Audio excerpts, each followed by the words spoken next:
Un drôle de truc, Jean-Marie Perrier, ce jour où il a frôlé la mort aux côtés de Johnny Hallyday. Au micro des Europe 1, lundi 4 décembre, Jean-Marie Perrier a confié comment il a failli mourir dans un accident de la route aux côtés de son ami Johnny Hallyday, décédé il y a déjà 6 ans ce mardi. Le 2 novembre dernier, Jean-Marie Perrier a sorti un nouveau livre intitulé Mes Nuits Blanches, dans lequel il dévoile des chroniques et des clichés du temps de son travail avec le magazine Salut les copains.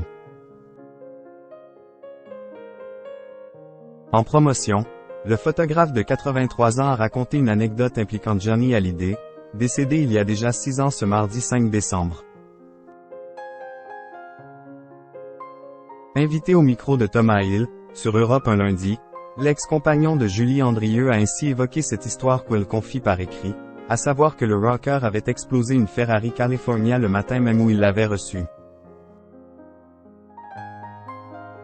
Véritable fou du volant, le père de David Hallyday, Laura Smith, Jade et Joy avaient ainsi vu son permis lui être retiré. Jean-Marie Perrier a affirmé avoir plus tard frôlé la mort lorsqu'il se trouvait en sa compagnie, dans le véhicule de celui-ci, une Lamborghini très puissante. C'est un drôle de truc. Une espèce de sarcophage sur roulette qui marche à 240 km/h, a d'abord déclaré le photographe, qui avait commencé le périple avec Johnny depuis Saint-Tropez, en pleine nuit, après un spectacle ou une soirée.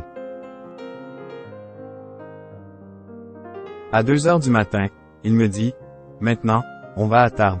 Je ne sais pas si vous voyez, mais à l'époque, il NYPA, d'autoroute, cesse des nouilles, lance-t-il en mimant du doigt les virages des petites routes de campagne. » Des amis persuadés qu'Wills allait mourir jeune. Aussitôt installé au volant de sa voiture de luxe, Johnny Hallyday a rapidement fond, accent aigu, à une vitesse folle. Je n'ai jamais vu ça de ma vie, et bien sûr, à 7 heures du matin, il y a une fuite d'huile hypothétique et on rentre à 140 km/h dans un arbre, a détaillé Jean-Marie Perrier, qui a failli mourir et surtout voir mourir son ami. Avec le recul, le photographe a assuré qu'avec celui-ci il pensait véritablement qu'Wills était condamné à décéder avant 30 ans. Et d'ailleurs, ça me semble même pratiquement une bonne idée parce que finalement, être vieux, ça n'a aucun intérêt, a-t-il lancé avec humour en faisant rire l'animateur radio et ses chroniqueurs.